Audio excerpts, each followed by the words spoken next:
Welcome to SpellCast, the Gaming Wizards podcast, which we are only recording because we can't play Dead Space 2, apparently.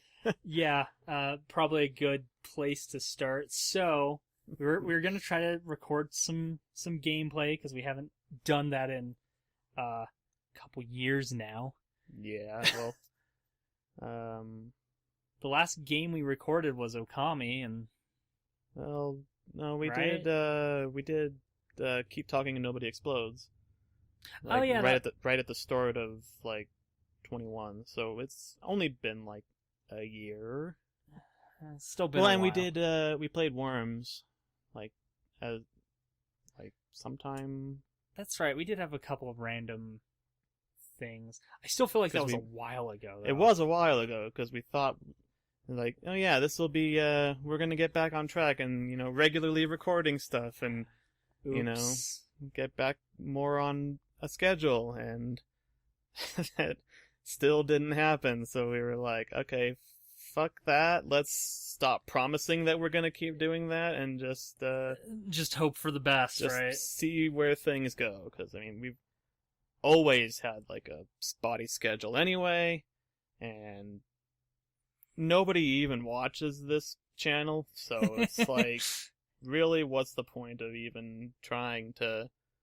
We don't have to make promises and Yeah. be yeah, all you people. threes of listeners, if that. I know Matt, every once in a while would, pull up our stuff. So. Literally twos of fans. But yeah, so we were going to start Dead Space 2. We were looking for something kind of spooky for the season. With Halloween coming up in less than a week.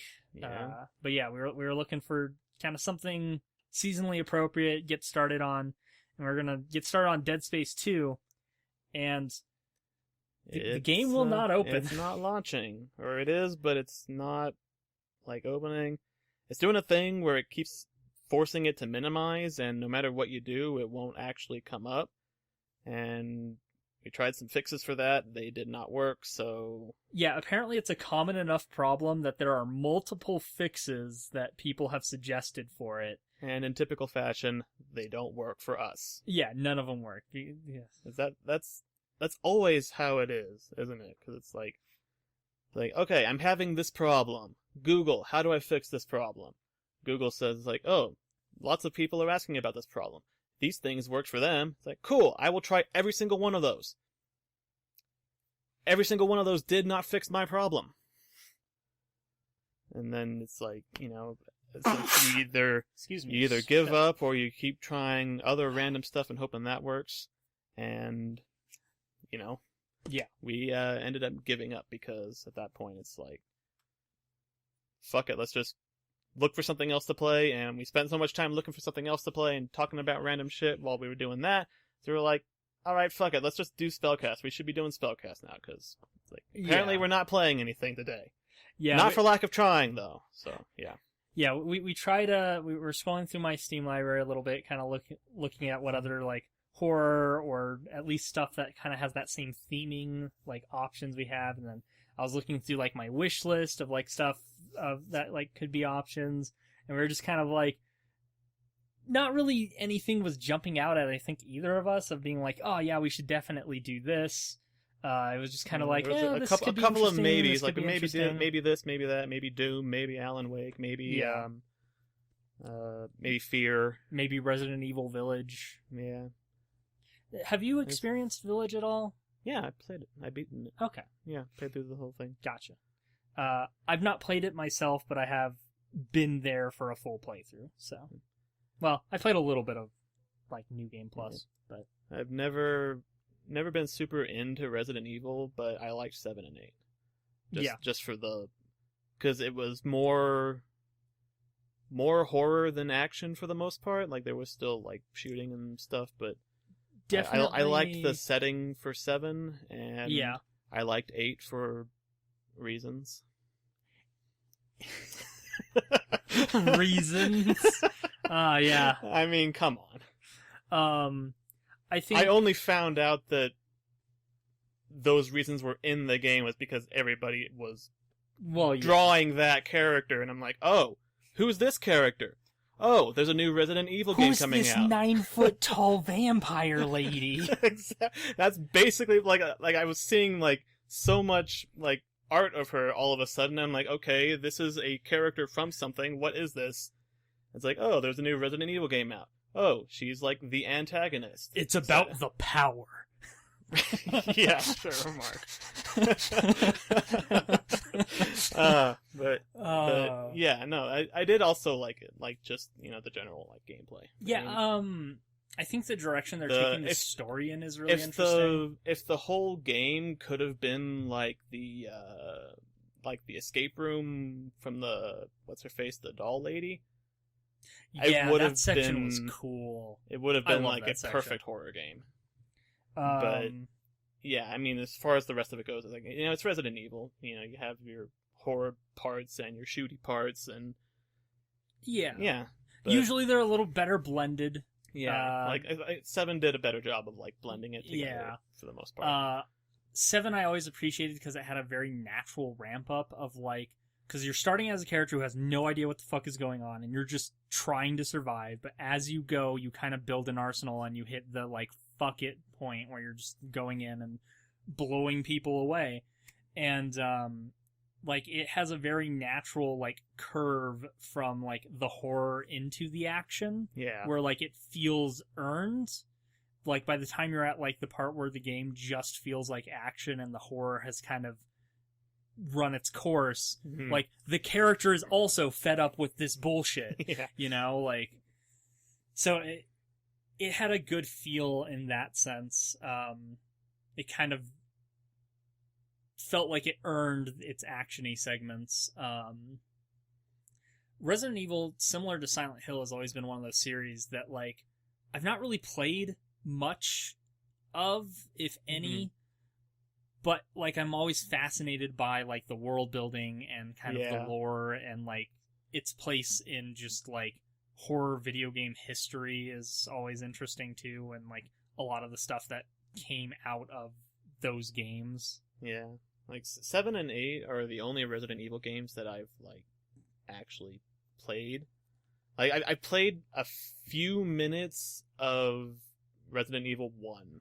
Like because it's rough to go back to. Yeah, it's very clunky. And I got the remastered version, and I got a little bit further into that, but it's still just it's like I wish I could just like get the story for these characters, and like because it's I don't know, it's just like the gameplay doesn't really do anything for me. Like it's just kind of It's clunky, but it's clunky on purpose. And like part of it was a product of the era, right? But also but like even then in the remake, like for the remake for 2, they made it like a first person shoot. Like they made it more like 7 and 8 and the other ones. Like, that were they leaned into that third person action game. I think if they did that, if they remade the first one with those mechanics, I would probably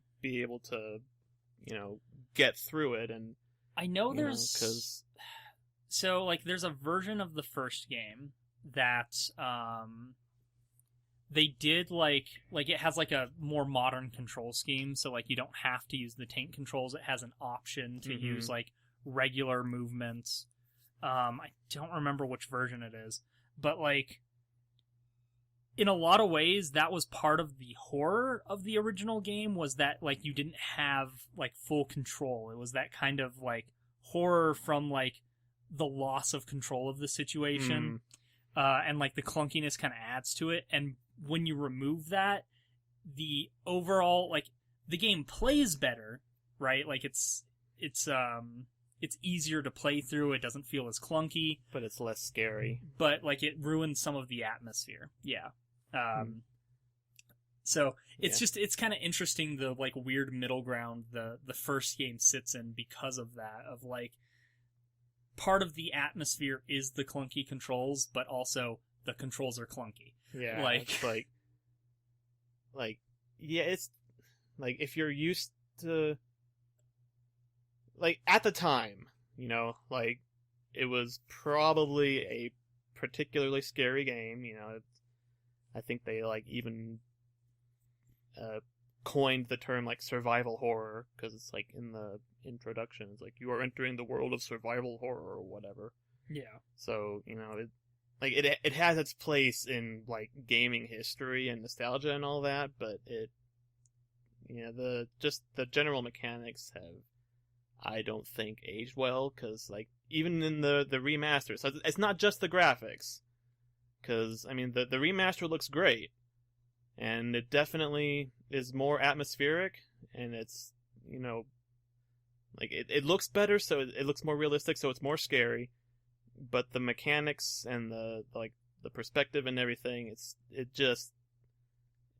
it takes me out of it to the extent that I can't, you know, enjoy the experience, so. Yeah, no, I get that. Yeah, so that's why I've given up on Resident Evil twice. For the first game. Like, Yeah. You know, I would happily play through the remake of 2, because, you know, the mechanics are more in line with the later ones, like 7 and 8. And I guess the remake of 3 is probably that. And I think they're remastering 4. They're not remaking it, or maybe they are remaking it. It's going to be more of a remake as well. Mm-hmm. Like 4 is kind of where they started on, like, leaning into the more, like, third-person action thing to begin with. So it's not as it plays more like Dead Space, I think, from what I've seen. It's like the over the shoulder where you aim and you have the gun and everything, and it's Resident Evil 4 is not as much like action as, like, the new games, right? But, like, it's not going to be a lot to kind of update it to, like, the newer games systems and, like, the new remake systems, because it is very similar. Like, pretty much they can just take the engine from 2 or 3 and, like, plug the story of 4 into it, and it works at that point, right? Yeah. Because those also have the, like, kind of third person over the shoulder kind of camera going on. It was just 7 and 8 that went first person, because you're not allowed to see Ethan Winter's face. Because he doesn't have one. To the point that, like, oh god, it's so funny. So, like, did you ever, like, look at any of the unlockables in Village after you beat it? A couple of them, just because I really wish I had not uninstalled the game, because I wanted references for a Heisenberg cosplay. Oh, yeah. And that would have been perfect, but, like, I didn't even think about trying to make the costume until after I had already uninstalled the game. I was like, damn, I shouldn't have uninstalled that, because I could have used the model viewer to get really good reference pictures for that. But so the model for Ethan, if you go to, like, zoom in on his head, like, the camera doesn't go up high enough to go to his head, right? It's like blacked out and, like, in shadow. It's really funny. It's just the lengths they go to just be like, no, he has no face. If I remember right, right, like, no reason for that either. Like, it's just so that it's just for the hell of it. It's one of those things where it's like, he's kind of supposed to be a self-insert, but, like, he has way too much personality to be a self-insert.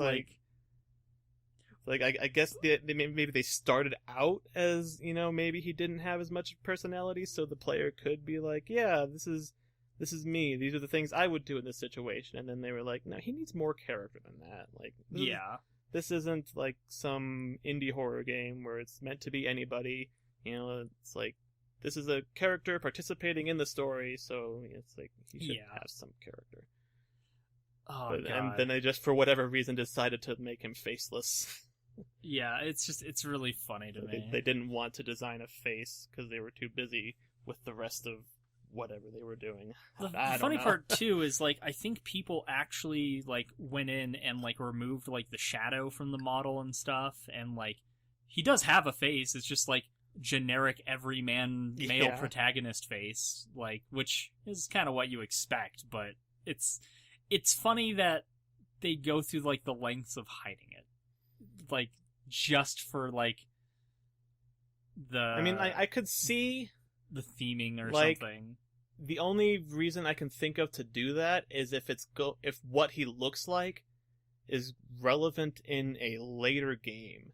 Like, if they make Resident Evil 9 and they introduce this character, and it's like, and then they later reveal it's like, oh, that's Ethan. It's like, oh, that's why they didn't show his face, because they didn't want us to know what he looked like. It's like, I could see that making sense, but like, that's the only way that makes sense, because it doesn't come up the fact that he doesn't have a face. It's purely like game, like mechanical, that he doesn't have a face. There's no story reason or reference to anything regarding him not having a face. So yeah, it's just yeah, no, it's silly for the sake of being silly, right? Yeah, exactly. But yeah, so I pulled up the page real quick because like there's supposed to be a new DLC coming out soon, for Village. I think it actually comes out, like tomorrow. There's like a new DLC and it has something to do with Rose, I think. Because, like, you get the scene at the end of the game with her, like, growing up. I haven't looked much into it. One of the streamers I follow plans on streaming it tomorrow, so I will get my experience that way. But, yeah, I was like, when was that coming out? And I didn't remember what it's about, though. But, yeah, there's new DLC coming out for that game, literally the day after we're recording this. Huh.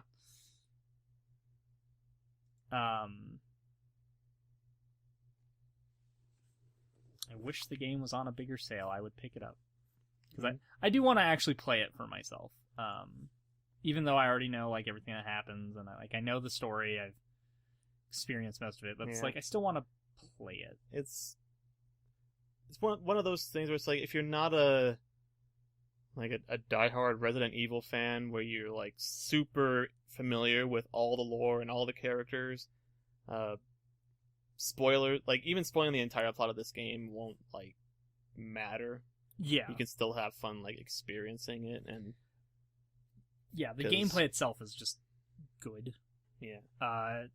Like, some of these reveals, it's like, oh, this character is actually from this other game. It's like, yeah, I know that because I played that other game that this character was in. And it brings back the inventory organization system that they had with 4, which, like, the thought of bringing that up, like, I weirdly enjoy the shit out of, like, inventory management like that. Like, it's funny that, like, I want to play 8 solely so I can play around and have, like, inventory set up, like, the way I would want it, because I remember when I was playing it at Matt's, and like the group was kind of trading off between sections and stuff, and I mostly just ended up watching, but like I remembered having parts of the game where I would just like I would want to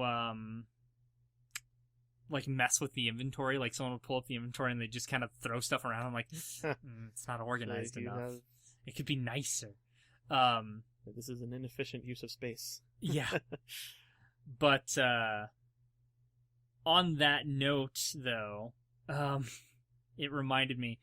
So there's a game that I recently purchased, then I beat it like 100%, and then I refunded it. Oh. Because there's no reason for me to ever go back to it. But it's called Save Room Organization Puzzle, and it's just Resident Evil 4 inventory as a puzzle game. And it's not bad, but it's 40 levels. There's a couple of, like, extra little, like, hidden achievements. Like, you can, like, the guns and stuff you can examine. Everything has a description on it. There's a couple things of, like, oh, yeah, finish this puzzle, like finish a puzzle but be like told you can't continue because like your health is low, and so you have to like use a health item, but you can get everything like fitting into the inventory even before you do that. Like there's little stuff like that. But again, I finished the entire game in an hour. I still gave it a positive review because it's well done. But like there's just not a lot to it, right? Like I ended up refunding it after finishing it because I finished it and then I was like, there's nothing more to explore here. It's not like it has like custom level support or something, and it's not like there's like a story to it or anything. It's just inventory management as a puzzle game. And I've already beaten it. I have no reason to go back. It's not expensive, but it's just like, I don't have a lot of money right now. You know? Yeah, it's like $3 full price. Oh,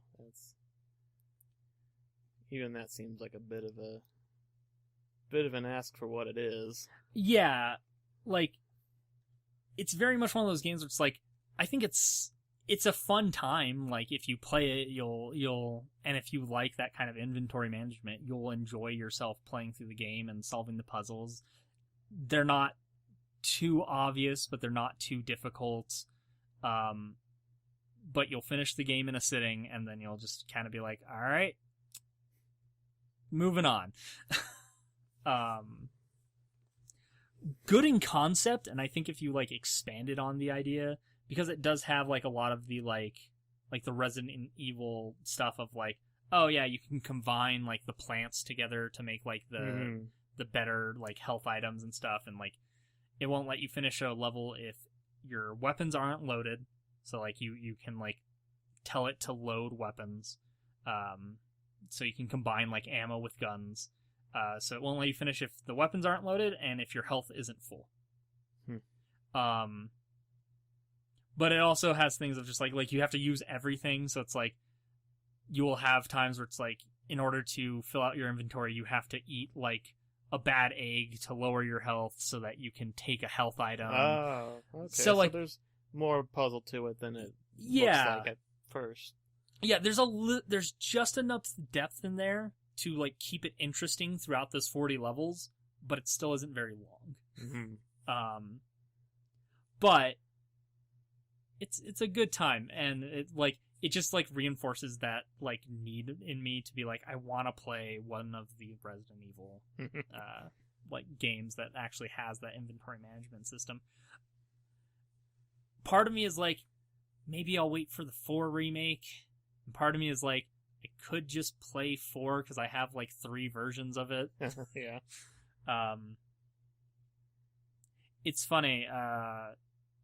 4 is one of those weird games that like, of the era of consoles it released on, the best console to play it on is the GameCube. Because it was originally built as a GameCube exclusive. And so it just runs better on the GameCube. Huh. Because it's like built for GameCube hardware. Like the PS2 version has like things that like don't work as well because of like weird programming shit. So like the game runs best on GameCube of all things. And like it's just like overall like better. Huh. I think even like there's like weird like they had to like do like weird stuff with like the textures and like resolution stuff, so like it even looks better on GameCube despite it being a weaker system.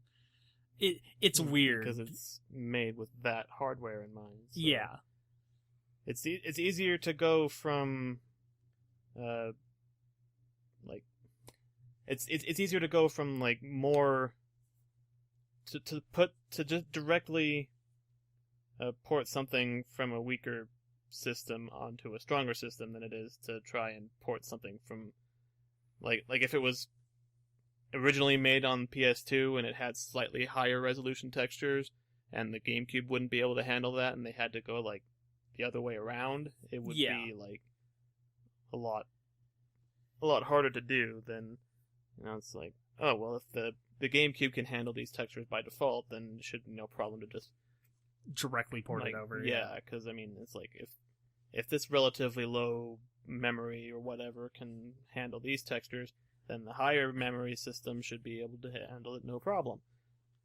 And you know, maybe we can even like bump up the resolution, like maybe by a factor of like 2 or whatever, you know. Right. But then, you know, if they just, you know, it's like, oh, click and drag and make it 50% bigger, it's like, you get weird issues. Yeah, so You get the Square is porting another fucking mobile port of a SNES game to Steam. yeah, exactly. No situation. It's like, okay, you have ported this, but you have not constrained the resolution to, 2x2 pixel or whatever. It's like, Yeah. like pixels are squares, so if you don't scale it up by, a multiple of 2, you're gonna get weird shaped pixels, and they're not all gonna be the same. So Yeah. And then there's other issues you get of just like not running well because it's like a mobile port version. it's like, why even do that? Why? Like they did it so many times and like they never learned. Like I want to say they did it with like Final Fantasy 4, Final Fantasy 6, and then like they did it with Chrono Trigger. And it's like they just kept making the same mistake, and they'd get all these negative reviews because, like, oh, this is a shitty mobile port. And then they'd have to go back and fix it. And it's like, why not just release it with, like, some effort put in to begin with? Or if you're gonna be lazy, just fucking package it in a prepackaged emulator or something. Like, it won't be the most... package it in a SNES emulator and just put that version instead of getting the shitty mobile version. Exactly, like, just... It's one of my two biggest, pet peeves with, like, taking old games like that. I mean, like, with the Chrono Trigger version, at least, I mean, they... When they re-released it for the DS, they added stuff to it. Yeah. So, I mean, there's a reason not to just, package the original SNES version in an emulator or whatever, but... Still, if you're gonna be that fucking lazy, you might as well just emulate the SNES version, since, you're clearly not putting any effort into... Yeah. That's the other thing that bothers me is, like, the DS version is only available on the DS. Like, the mobile version is a port of the SNES version. Oh. And the Steam version is a port of the mobile version. The DS version with, like, the extra content, the version that is, like, widely considered by most fans to be the best version of the game because it has the extra stuff. It only exists on the DS. They've never put it on anything else. For some reason, I would have thought that the version they mobile ported to Steam would have been based on the DS version, because you would think that's the most updated, current, definitive version of the game. Yeah, apparently they didn't even do that. Then wow. Yeah. No, it's so bizarre. Fucking, what are you doing, Square? But yeah, that's like one of my two biggest like pet peeves with like ports of like old like pixel games, is like when they just cut as many corners as possible. It's just like, here's like a mobile port. You don't even have to do that much, and you're not doing that. The other thing there is so little that you have to do, and you're not doing that. Yep. Like, it is... You are just making the case for people to pirate it for an emulator. Pretty much. At this point. Yeah. Like, why would I pay, $10 to play an inferior version when I can just find an emulator and play the SNES version for free? Yep. And, like, they keep messing it up with, like, their old games like that, and I don't know why. I don't know why they keep doing that. The other thing that bothers me that you see a lot of the time is, like, they do the thing where they, like, smooth out the pixels. Oh, yeah. I forget what that's called, but it's like some kind of filter where it... Yeah. Yeah. It looks so ugly. Like, oh god, it looks awful. I hate it so much, and they keep doing it. Some games have a setting where you can turn it on or off. Right. So, like... Why would you ever turn that on? Like... The Mega Man X Legacy collections actually have that. Yeah. So like you can play the old like Mega Man X with like the smooth pick, but you can just turn it off. Right. Like you don't have to have that on, and I don't know why you ever would, because it looks fucking awful. Maybe there's a specific resolution where it looks better or good. I don't know. I would have to see it for myself to accurately. Like in theory, there's got to be. That. In theory, there's got to be someone out there that, like, prefers that, right? Mm-hmm. Like, otherwise, why would they keep doing it? Like, there's got to be someone who's like, I hate the jaggedness of pixels. And it's like, oh, yeah, now it's nice and smooth. But, like, I don't know. It's... And it's, like... it bothers me so much. So, and then there's like that you can manually like set it to do a certain amount of blur and have like scan lines, and I never really understood why that was a thing that anybody would want to do until I saw a post about like how old CRT screens like legitimately made like SNES and Genesis games look that much better because of that blurring effect that they do. Like some of the pixels like get sort of blurred, and it lets them do certain effects. Like for the Genesis, there was like some places where you would have like transparent waterfalls, like in Sonic the Hedgehog. Right. And it actually makes them look kind of transparent because of the way it like blurs it, and then something about the like the CRT effect like makes it look like genuinely better than it does like on a LCD screen. That's like, interesting. Yeah, it's like, and one of the other examples was Symphony of the Night, because Dracula's portrait, like his character portrait, he just has like 2 like red pixels for his eyes, and on a CRT it like kind of stretches and blurs them out so they look like red glowing evil slits, and it looks so much like genuinely objectively so much better looking on like original hardware. So, and that was when I was like, oh, that's why emulators have that like that pixel blurring in the scan lines, because it's to try and get that effect back. And unfortunately it still doesn't work, because I tried playing like some games with those effects on, and it's like it does look better, but it's still not fully recapturing like that original. Right. And I actually saw... I always chalk scanlines up to just like a purely nostalgia thing. Yeah. But like they actually... Okay. No, that makes sense. In a lot of cases, like on these older consoles, it did genuinely, like objectively make it look better.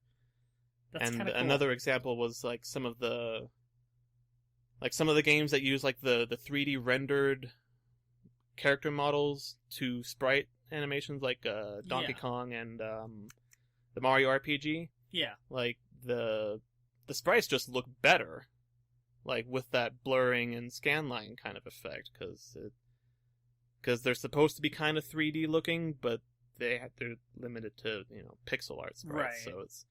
So when you see it just straight on, like on an LCD screen, you see that those really jaggy pixels, and it's not the kind of pixel art where you want to see that. Right. So it's not designed with that in mind. It's designed with the idea it's supposed that to be it's smooth, been kind of blurred out. And, it's supposed to be more smooth, and the blurring and scan lines smooths it out like a lot better. And apparently there's actually like an emulator, or like a plugin for an emulator, that does like 3D rendering to like recapture the effect that a CRT would have. Like it bends it does the lighting and all that, and I haven't looked into that, but I saw it, like it came up on my Google Chrome, like where it suggests like random articles. It's like, this might be interesting.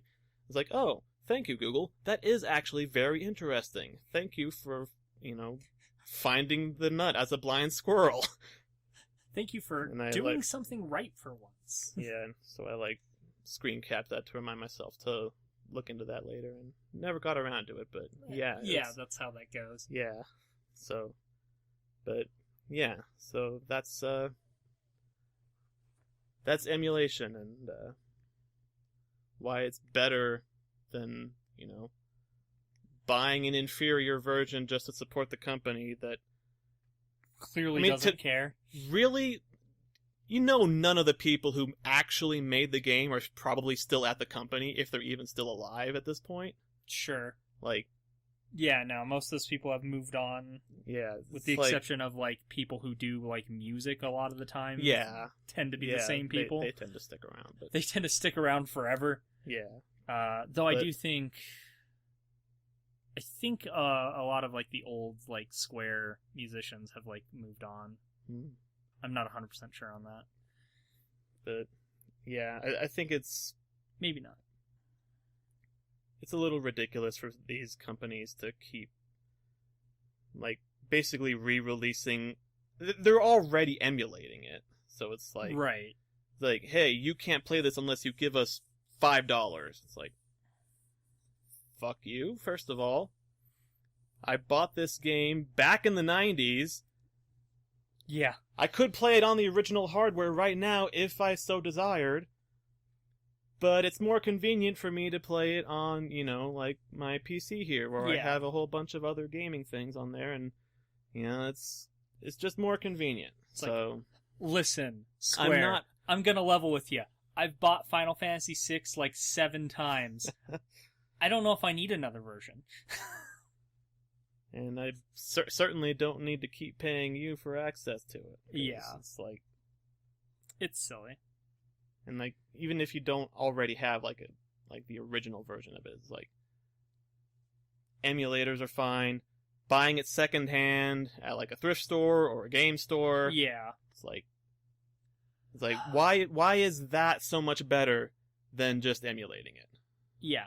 Because either way, the company is not making money from it. Yeah, but once they put it out there digitally, then they want to make money from it. Exactly. But then there's the companies that don't put their shit out there digitally. Looking at you, Nintendo, who like fucking got one of the better ROM sites taken down. Of like, you guys aren't doing anything with this. You're not making it available to anyone, like even digitally on your store. If you did, people would buy it. People keep asking for it, and you're still not giving it to them. So of course they're gonna go emulate it. Yeah, but then you get mad about it. Nintendo. Sometimes you make so much money just off of your fucking name. Yeah, no kidding. And I think it was Gabe Newell, the CEO of Valve, who, like, when Steam was first coming out or something like that, or maybe it was, like, well after Steam was out, but he said something, like, people were talking about piracy, and he was like, yeah, piracy isn't, like, it's a service problem. Like, if you want to combat piracy, you have to provide a better service than the pirates. So you have to make your game easy to get, easy to play, and don't make the person who paid money for this game jump through a bunch of hoops that somebody who pirates it is not going to have to jump through. And to its credit, that's what Steam really does. It makes a lot of things easy and convenient to find, and things go on sale. And I mean, some of them have their DRM, which fucks people over sometimes, but I mean, Steam is its own DRM. Like, you can't Steam launch it without Steam. Is DRM. Yeah. Like, Steam is the DRM people love. Yeah, because it's non-intrusive and it does nothing to the game. Yeah. You just have to launch it through Steam, but that's it. So yeah. And you can't launch it through Steam unless you bought it on Steam. I mean, you can add stuff to Steam that you didn't buy through Steam, but... I mean, there's some other stuff here and there. Yeah, but it's... So there's actually one interesting thing that I have kind of related to some of that stuff. So I have a DRM-free copy of a bunch of games because of IndieBox. Mm-hmm. One of those games, Moonlighter, I think it was? No, not Moonlighter. What's it called? It's Moon something. It's not Moonlighter, though. Anyway, so I don't have the game on Steam. I think that's one of the ones where I gave away the code, because it was far enough back and early enough in my when I was doing the IndieBox stuff. But so I don't have it on Steam, and I had a friend who wanted to play it, I do have it on Steam now. I have it on Steam. I had a friend who wanted to play the game, but didn't have it on Steam. Mm-hmm. So I sent them the DRM free version, but the DRM free version, like the Steam version's gotten updates since. So there was like a version incompatibility. But I was able to go into the Steam version's like data files and copy those over to like the USB for the DRM free version and just send them that. Huh. And they were able to play with me at that point.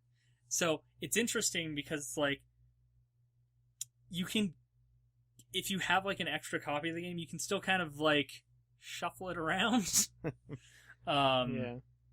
But yeah, I have a bunch of random like DRM free versions of games because of IndieBox, and it's just like a lot of them are just like whatever state they were in when the IndieBox came out, and like most of them were far enough back that like they haven't gotten updates since, but some have, and it's like I could go into like the Steam data and just use the update data from Steam and just put it onto like those DRM free versions. Yeah.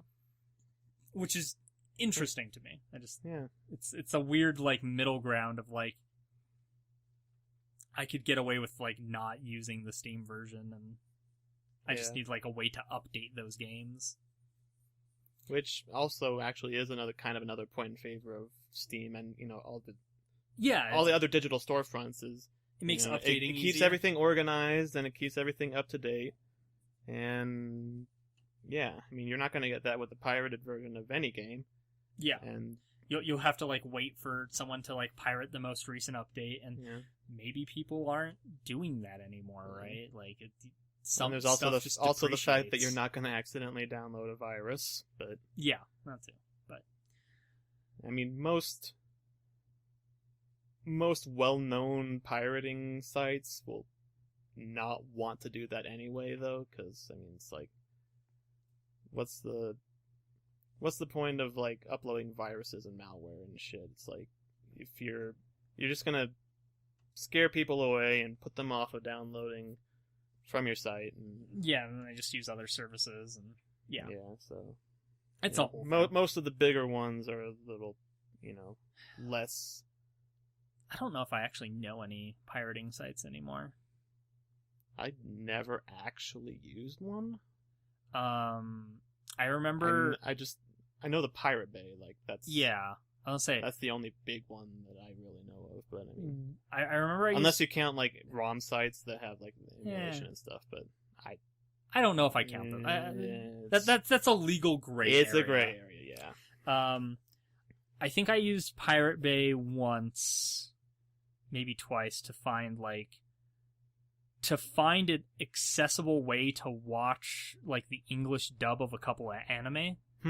Because I think that might have been where I found Kill la Kill. Huh. Because there was a point in time where it was on Netflix, but only subbed. The dub was unavailable. There was nowhere you could watch it dubbed. That's dumb. For like years. They finally did actually add the dub to Netflix, so like that was cool, but like it was long enough that I ended up like finding a download for it at one point, but I don't remember if that was from like Pirate Bay or somewhere else. I don't even like, part of me is like I don't even know if Pirate Bay is still around, because I haven't looked for the site in years. They keep getting like shut down and coming up under like different names, and moving their servers to like different countries to try and get around like US copyright laws and stuff. As far as I know, they're still around, but okay, fair enough. They're just like I said, they have like a weird domain. I've never actually like gone to them to try and find anything. I know mostly because a lot of these digital storefronts and everything keep making it more convenient to get what I'm looking for. Like, I've never used it for games. It's always been for shows, because shows are the things that are the hardest to have accessible. Yeah, especially nowadays where fucking everything's split between 30 things. It's just cable 2.0. It's basically cable all over again. It's like, oh, you want all these different channels, except it's more expensive because you can't get like a package deal for it. It's just like, yeah, all the channels. It's like, no, No, you have to pay for each of these individually. you have to pay like $10 for Disney, $15 for Hulu, $20 for HBO, and There's some that are like they're owned by the same parent company, so you can bundle them, but like they're few and far between. It's gotten bad, and like pirating died down for a while when Netflix started because it was so convenient. And now that everything is being spread apart, it's going to start kicking back up again. There's already been a resurgence. Even the services that are like offering all this content, they're taking stuff down. Like HBO, like killed off, like they just flat out removed like so many of their animated shows and things. And it's like, and that was the only place you could watch them. So they're basically just gone now, unless you pirate it. Yeah. So.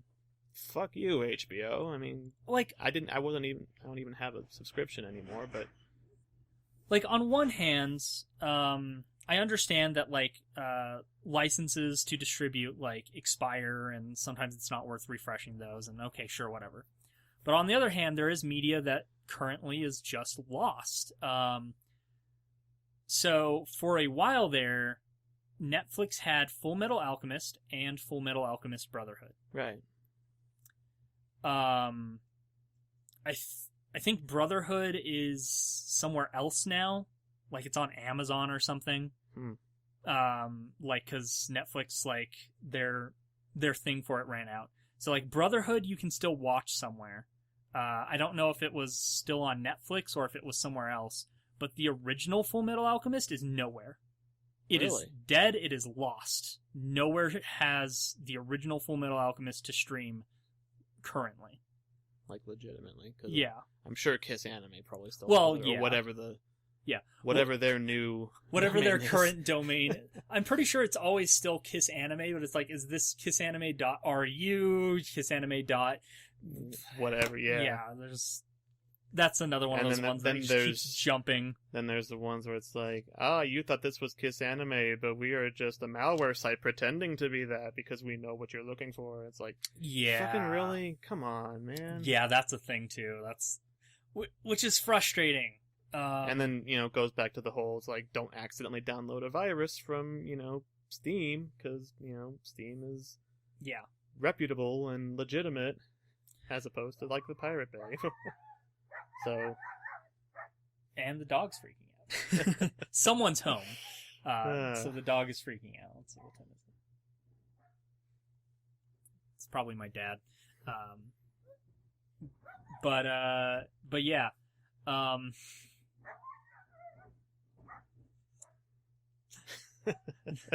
That's definitely gonna be in the background of that recording. There is the dog going nuts. Noise removal ain't gonna do shit for that. Yeah, that's okay. Yeah, it is what it is.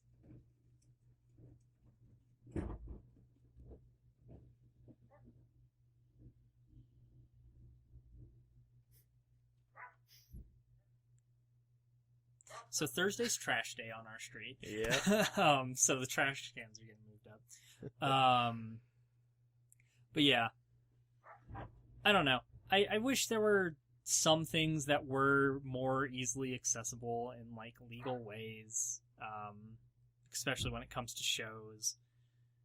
And I just wish it wasn't such a pain in the ass to try to like have all the different things. It's like, I can't afford to pay for 30 different like streaming services. I'm sorry. Yeah. I currently don't have any active. Mary has a few that she pays for, but like I don't watch enough to like justify the cost of any of them right now. Though I have been wanting to reactivate Disney because I need to catch up on the Owl House. Yeah. Because the last I watched was like the first half of season 2, because they kind of like released it in chunks. So like I haven't even seen the second half of season 2 yet. Oh, I didn't. I didn't know you were that far behind. Yeah. I am behind right now. Yeah. And that's another interesting case of, not providing a better service than the pirates, because Disney like when season 2 was coming out, they didn't like they put it on like the TV, but they took forever to actually put like the first half of season 2 on Disney Plus, and then it took even longer for the second half to go up. So Yeah. like, well, I mean, I'm just gonna go watch it because somebody's put it up on Kiss Cartoon, so I can just go watch it there now and not wait 2 months for it to go up on Disney Plus.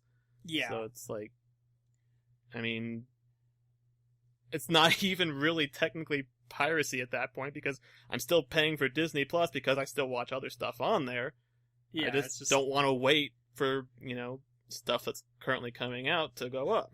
You don't want to wait for the thing that is already out there to go up onto the official service. Exactly. Yeah. So it's like, that's one thing that I can appreciate. If they put them out when they came up, wouldn't be a problem. But it's one thing I can appreciate with Crunchyroll is like if a show is airing, a new episode comes out and it is there. Nice. And like right now, my girlfriend's watching through Chainsaw Man, which I have minimal exposure to.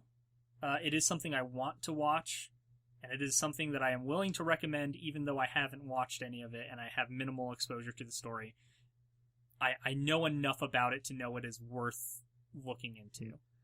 I don't know anything about it other than the fact that a lot of people are talking about it. Yeah. Because I keep hearing them talk about it, and like it's one of those things. Don't know what this is. It's one of those manga that like when it was first announced that there was going to be an anime adaptation, like 2 years ago or whatever, people were losing their minds because they were like, "This getting adapted into anime is going to be the next big anime." Huh?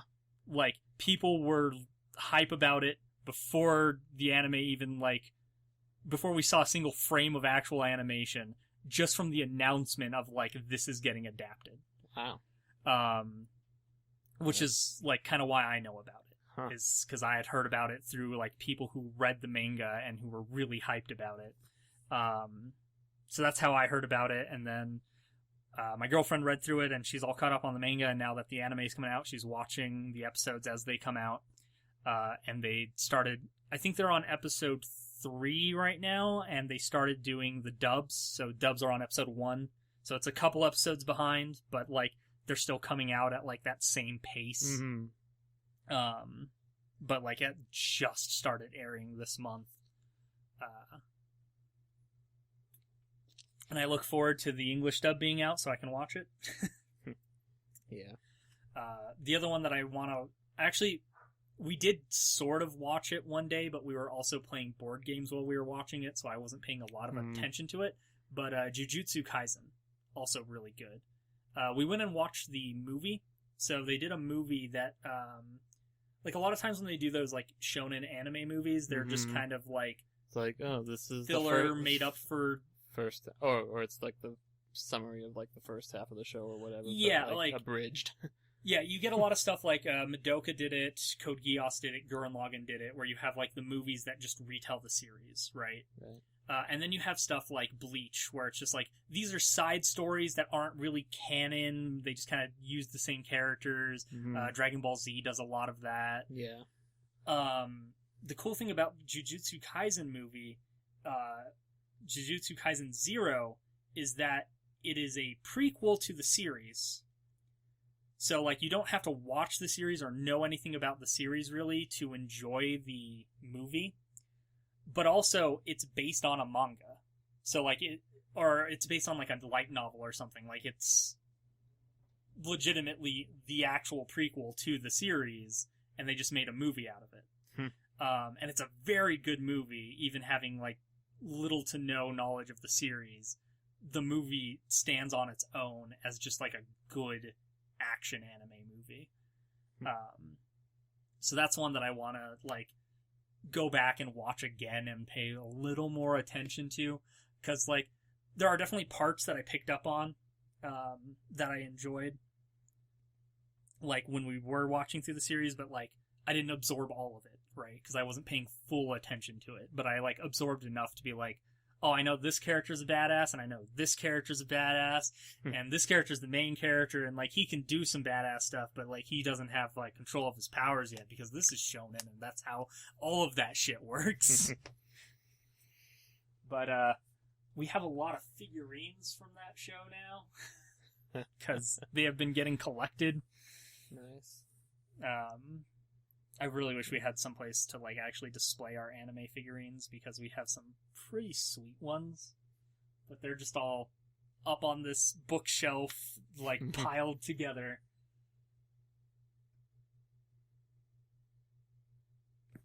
Yeah, that one, and that one, I think, as well. But, yeah, man. I haven't actually watched much anime lately. Like, there was a point, I think, like, early 2020 where I watched a bunch of stuff back to back, and I've just kind of rewatched those since. Like, I've not, like, watched a lot of new stuff. I think the last thing that I watched that was, like, a new watch for me was, where, like, I actually was watching and paying attention the whole time there was, The Great Pretender, which, if you like heist movies, like, think, like, Ocean's 11 type stuff, if you like heist stuff, I highly recommend Great Pretender. It's very good. It also goes into some, like... So, like, basically, the way the series is broken up is, it's broken up into, like, arcs of, like, okay, like, for, like, the intro of, like, introducing the cast and, like, the characters and stuff, it's gonna be, like, 5 episodes of, like, just this one heist. Of, like, them just scamming this one guy. And it, like, kind of builds the story off of just that and, like, introduces all the characters. And then every arc after the first one kind of focuses on, like, teaching you the backstory of, like, the main cast of characters. So, like, the first one is just, like, okay, here's the characters. And then the second arc is, like, okay, we're gonna go into this character's backstory. The third arc is this character's backstory. And then the final arc is kind of like the main 2 characters, like the most focused on. Like, it goes a lot more into them, even more so. But, like, when it starts going into the characters' backstories, like, shit gets emotional, man. I was crying. It's one of those anime that, like, it makes me tear up, because I'm like, this is terrible. Next episode. But it's really good. Had a lot of, like, twists and turns and, like, stuff I didn't expect. Because, like, the first arc is just, like, it's kind of silly. Like, it definitely leans on, like, the comedy aspect that you can get from that kind of, like, the kind of, like, crazy characters doing a heist dynamic, right? Mm-hmm. Like, it leans on that comedy, but it also leans on, like, the crazy, like, but I had a plan for the plan for the plan for the plan. Like, that shit. It does that shit. You may know everything I'm going to do, but I know everything you're going to do. Yeah. Strange, isn't it? So, like, you get a lot of these twists where it's like, it seems like everything's going wrong, except that was the plan. I love that shit. That's always fun. Yeah, it's a really fun show, but, like the first season, quote unquote, like the first set of arcs is, like, they're each, like, 5 episodes each, I want to say. Mm-hmm. So it's, like, 5 episodes intro, 5 episodes this, 5 episodes. The last arc is 9 episodes. Like, it's its own, like, little, like, micro season, essentially. Because it really delves into shit, and it, like, God, I could have not predicted the direction things go, because it's like, oh, things are going, but actually, like, it does so much of the back and forth and just, very like, twisty, all over the place. It's a wild ride, and it's a good time, and it has just very fun set of characters. It also does this really, I'm actually kind of curious to watch how it differs in the subbed version, because the way the dub works is, so for the first episode, the first, like, 5 minutes or so are subbed. So, like, the central main character, he's Japanese. And so they're in Japan, and he's speaking Japanese. And there's a guy they run into who is the other kind of, like, central character, and he's French. And, like, he speaks a little bit of French, a little bit of English. and then like there's a point where they're like in the car together where everything just kind of like freezes and it's like pauses and it puts up a screen. It's like, for the rest of the show, everything will now be translated into English. Like, it has like a message that pops up on screen, and then they start speaking with the English voice actors. And I'm curious how that's different in the Japanese, like the subbed version. It's like, did they just use the Japanese subbed version for that part and then switch over to the English voice actors? Or did they have, like, the English voice actors, or, like people who spoke Japanese redub it, or, you know? It's... like, part of me is wondering, is, like, in the Japanese version, like, is there just so much of, like, the French character, like, speaking in French that it's just, like, or, like, and now the rest of this will be in Japanese. Like, do they change the message that pops up on screen and stuff? I'm just kind of curious how it, like, differs between the versions, but it's a really good bit of just, like, everything pauses, message pops up on screen, it's like, okay, now we're going to be in English, don't worry about it.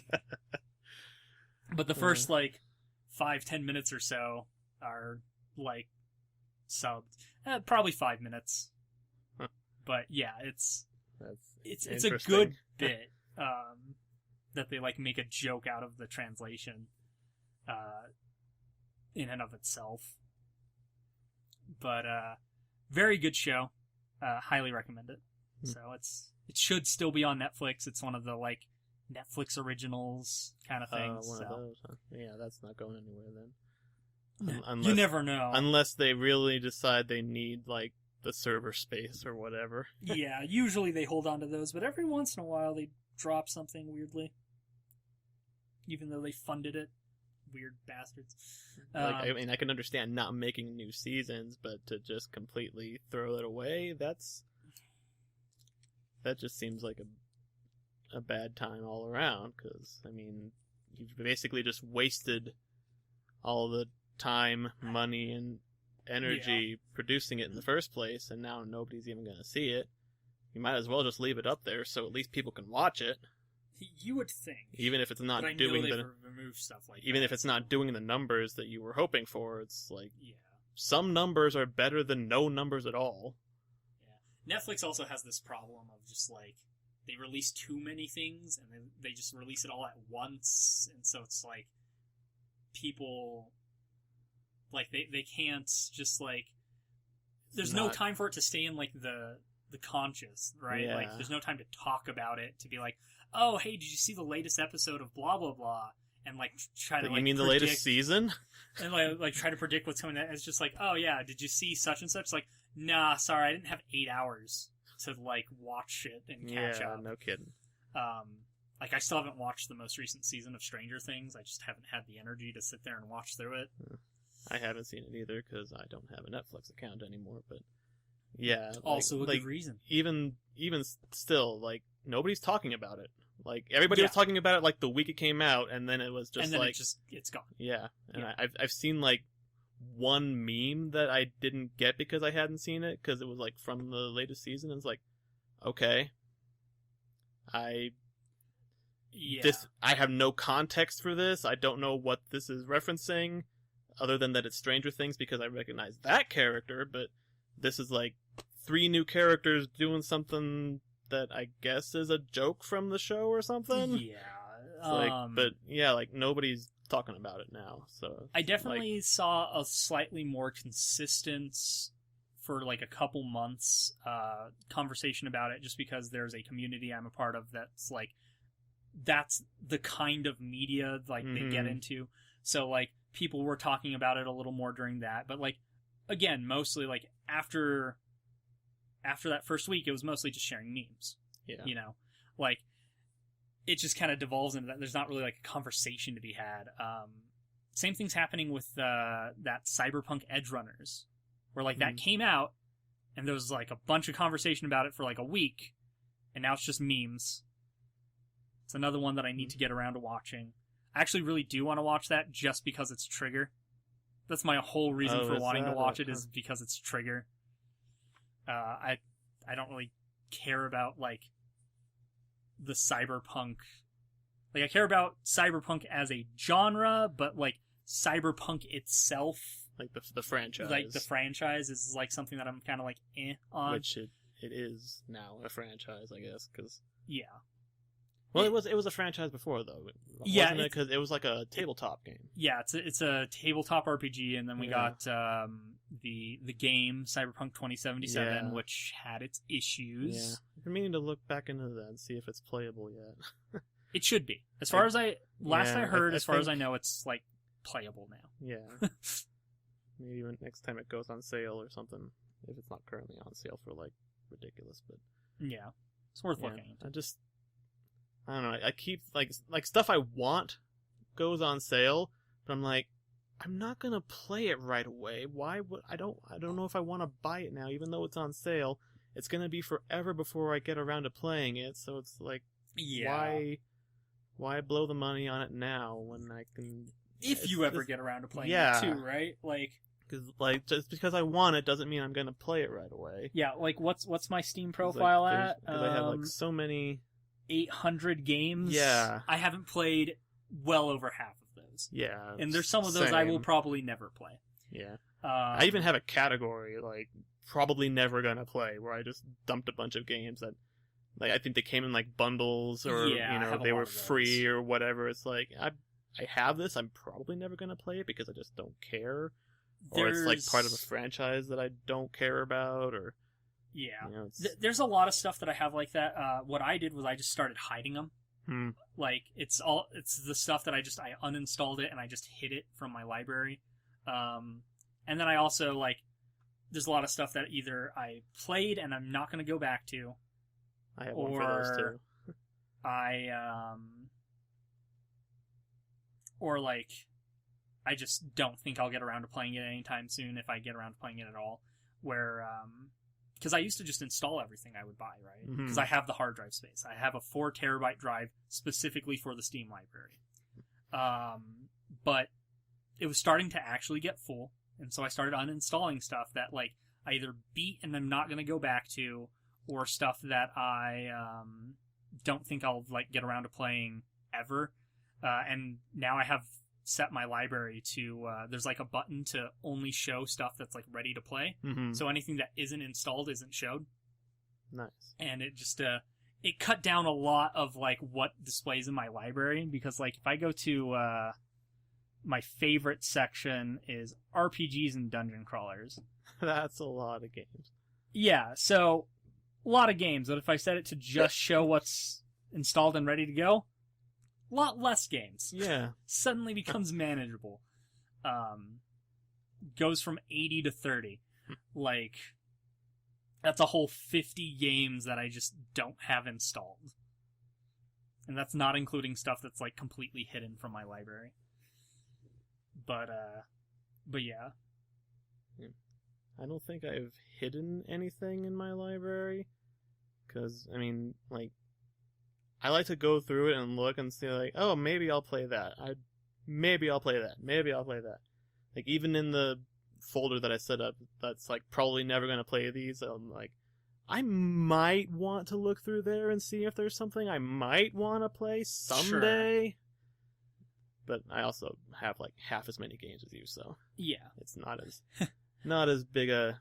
Well, and a lot of times when I hide stuff, it's a lot of stuff I have hidden is because I've either played it and I hate it, right? I have a couple of those where it's just this is a game that I have from a bundle, or someone gifted it to me, or I bought it and played too much for it to be refundable, and I just do not like the game, and I can't do anything with it, so I'm just hiding it from my library. Or I don't know it's if stuff I've ever... that can't be played.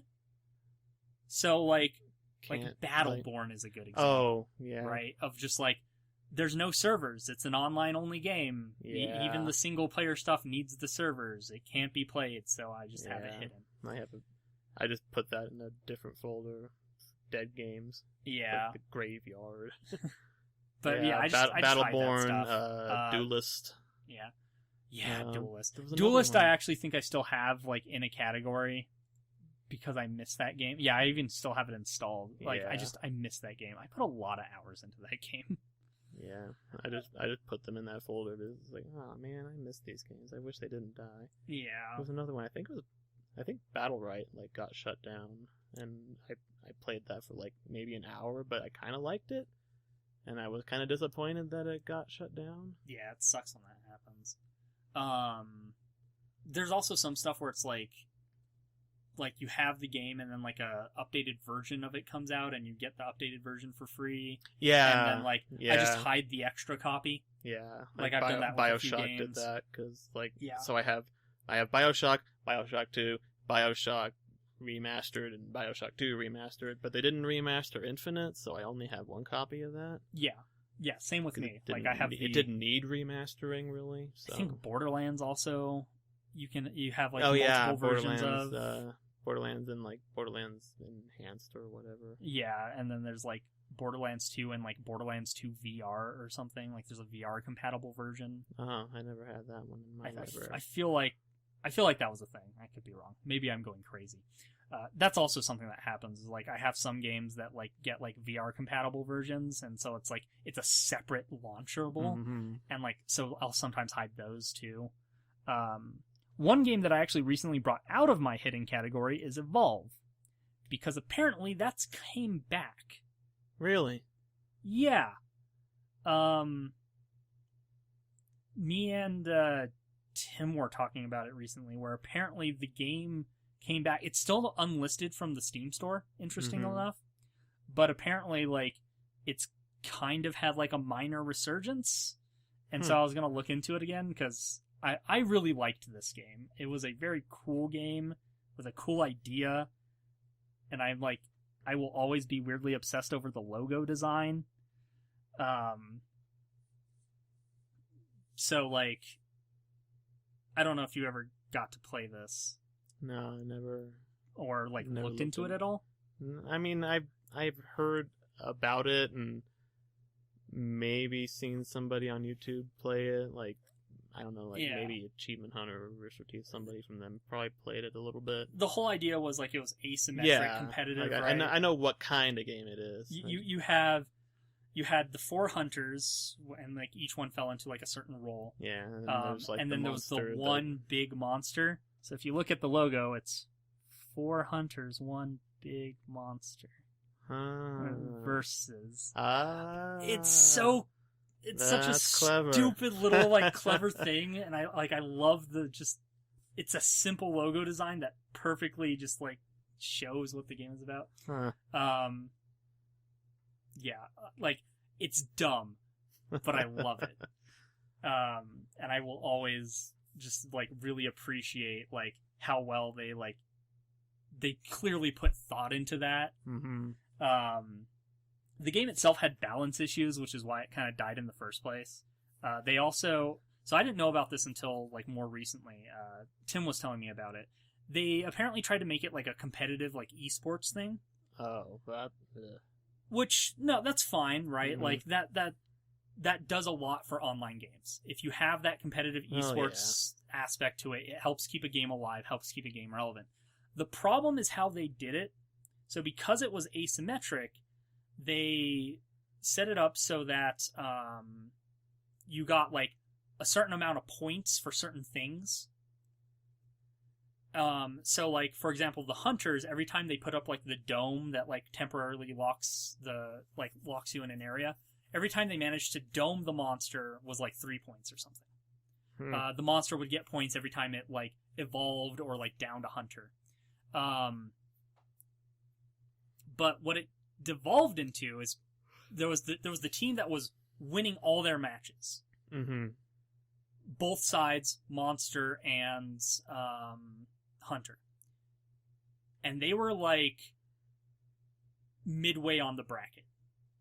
The team at the top, what they were doing was when they were playing as the monster, they were immediately killing themselves to like world mobs and just like purposely killing themselves so that the other team couldn't score points for playing as the hunters. Winning as the hunters was worth less points than dragging a game out as long as possible and just like constantly doming the monster without killing it.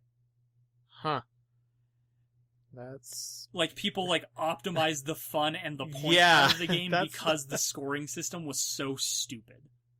That is Wow, that's a Like the team that's a hell that of an was- oversight. Yeah, the team that was like winning the tournament and had the most points was the team that was not playing the game.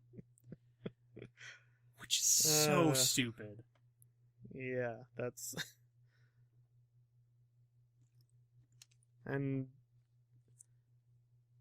But on the other hand, like, how do you anticipate something like that? I mean, I guess... So, that scoring system was in the game. It wasn't like an external, like somebody was keeping track of it. No, it was something that someone was keeping track of. Oh. Like, it was something they developed, like, for the game externally to be, like, a way to, like, make it competitive. And it was, like, the official way it was supposed to be run. Okay, so it wasn't a problem with the game. It was Yeah. the esportsification of it that caused that to... Okay, then. Yeah. Yeah. But then as far as, like, just general survival outside of having, like, an esport attached to it, like, the game very much, like, there was one monster that was so above bar for, like, the other ones where, like, it almost always won, so that was, like, the only monster you ever saw. There were certain... Like, the balance was just all over the place and not very good.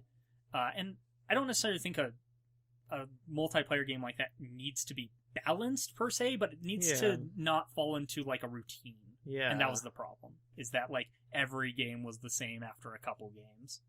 But it was such a fun, like, cool concept. And that's really, like, the big problem that I have with any, like, versus multiplayer, and why I don't play it, is because people play to win. And they only play to win. So they only do the things that help them win. And people will optimize the fun out of things. Yeah, it's not fun.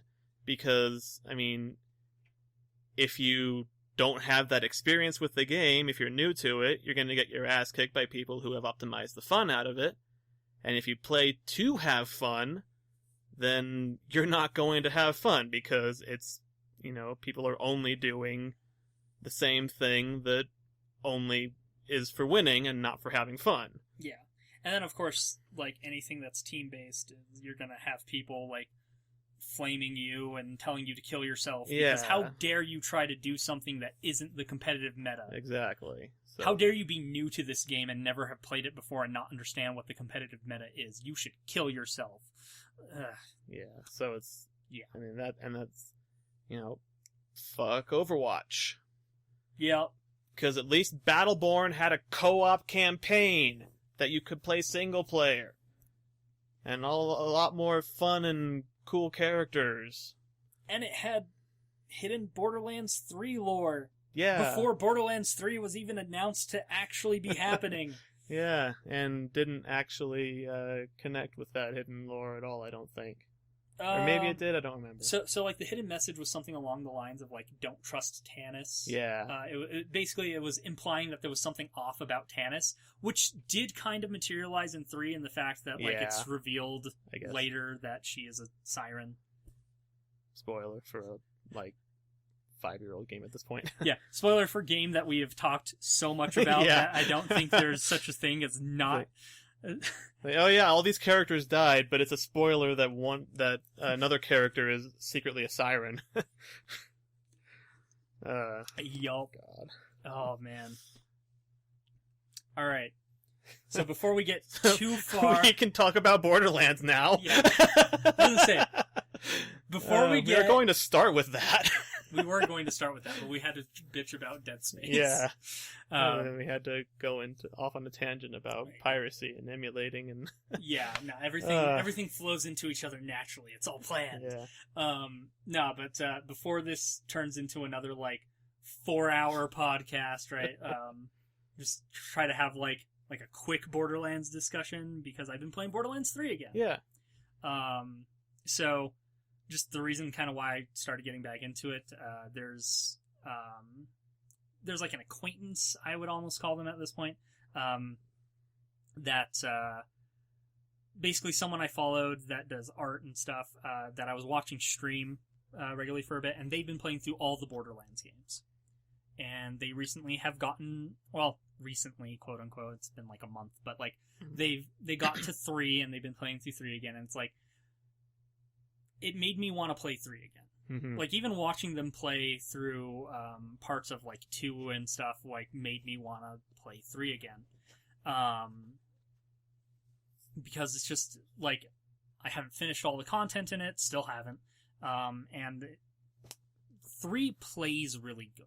It 3 does. has the best gameplay out of them. Like, problems with the story aside, which we've definitely talked about, Mm-hmm. and we don't need to go into, but, like, problems with the story aside, the gameplay is really good for 3. Yeah. And so I booted up my file, kind of figured out where I was and, like, what I had left to do, and I essentially just started going through and kind of finishing out my checklists, right?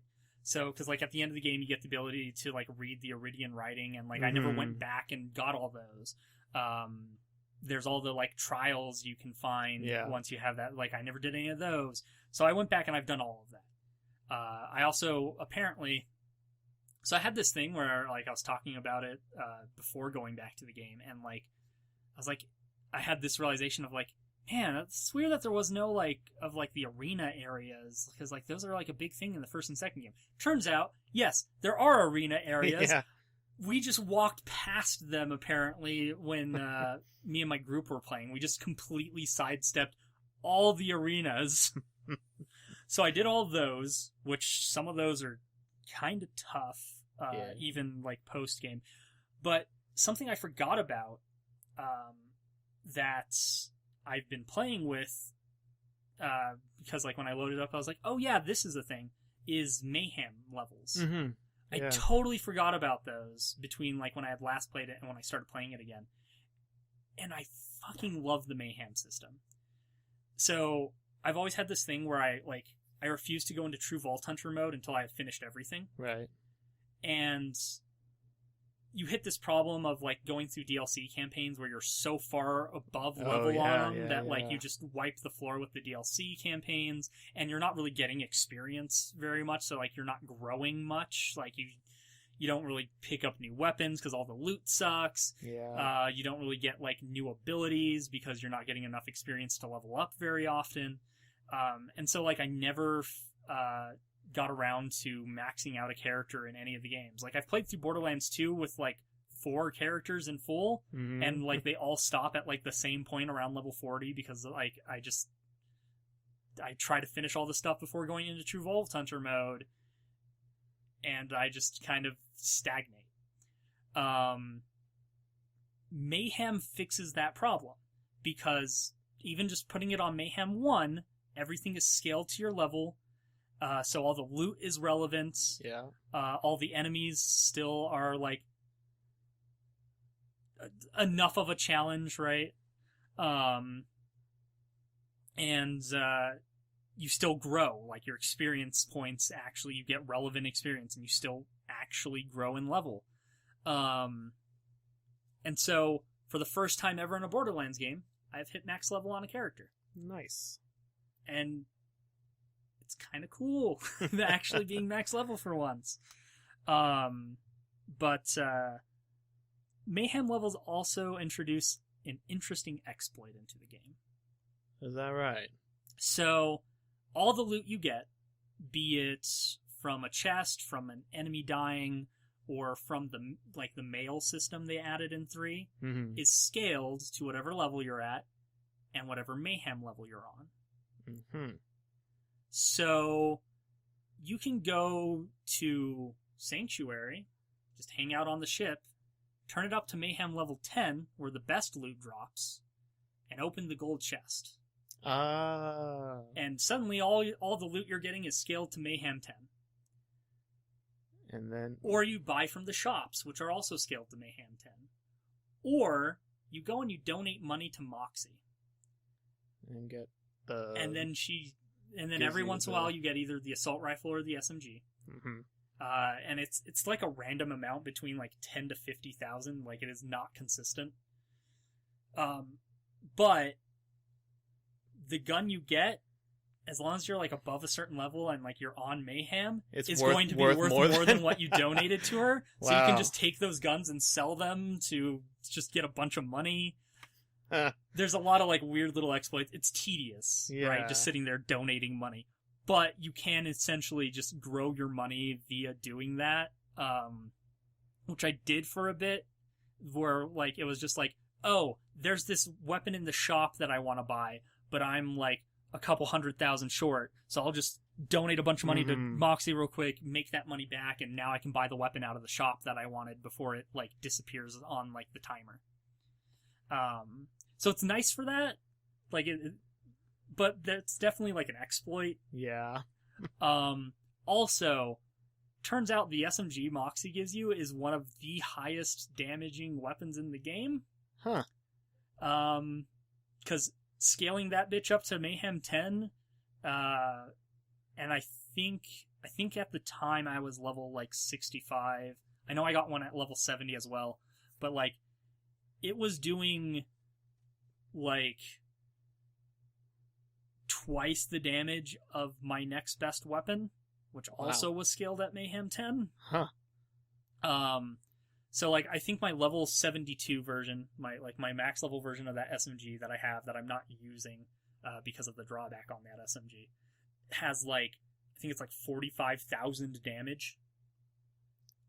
Damn. Which is a lot. That's a lot. Even on Mayhem 10, that feels like a lot. I don't know. I haven't fought a lot of things on Mayhem 10, but that feels like a lot. For comparison, like my pistol, which is also one of the strongest pistols I found, is like 20,000. It rivals my shotgun, which I have the Doom shotgun. Oh, nice. I got really lucky in actually getting that. Once I hit level 72, I basically just like spent all my gold keys and stuff. Just to like see what I could get and try to build out my perfect set of loot. I do have one SMG that does do more damage but has a lower fire rate. So it's like I'm using that one just because I'm avoiding the drawback of Moxies, which I don't know if you've used that SMG, but it has a very weird special effect. So the flavor text on it is slippery when wet, because of course it is. Of course. But what that translates to in gameplay terms is every once in a while when you go to reload the gun, you drop it. Wow. It just falls out of your hands into the world. You have to pick it back up. It just immediately unequips itself. Wow. That's... Which when you're in the middle of a boss fight... I can see that being... Or like if you're in fight for your life and you reload and the gun just goes... Poof, and you're like, fuck. Oh, God. It happens... Like, it doesn't happen often enough to be, like, super annoying, but it happens just often enough to where it's gonna happen at the wrong time when you don't want it to, right? Yeah. Like, I was using it for a while, but, like, I was very careful about, like... Because it's a very fast weapon, you know, it's an SMG, it's auto-fire, you're gonna just kind of spray and pray, but I was being very slow and precise with these when I saw it, so I would reload it as little as possible. Mm-hmm. Because also it was doing so much damage, it was killing stuff in, like, one shot.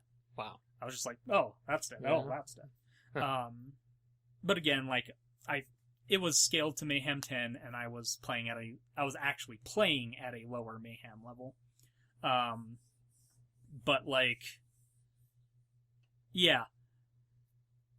Trying to be careful with that gun was a thing.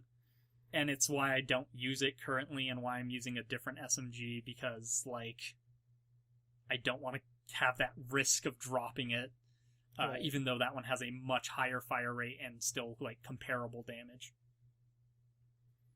But, yeah, fun exploits introduced by Mayhem levels.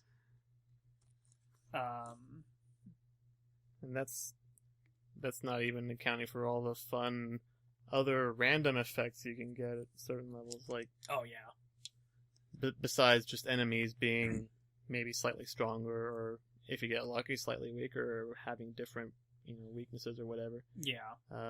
There was one that I had for a while where if you stood still for too long, it would set you on fire. Oh, yeah, the floor is lava. Yeah. That's a great effect. I was actually really fun for my Amara build because one of the skills, I think it was one of her skills, where it's like when you take damage, you gain move speed. So yeah, so it's like I just sit still for a little bit, a couple seconds. Suddenly, I'm on fire, constantly taking damage, and I get like a boost in my move speed. And that's great. Yeah, or if I want to keep moving, I had a. Yeah, I think that's her green tree. So that's like the tank tree where it's like you want to take damage. Yeah, so I also had an SMG that did like AoE fire effect or whatever, so I could shoot it at my feet and set myself on fire. So it's like whenever I want to sprint through an area, it's just like da da da da da. I'm on fire now. Run. That's really funny. Yeah. There's just so much fun stuff you can do with all the different builds that you can pull off.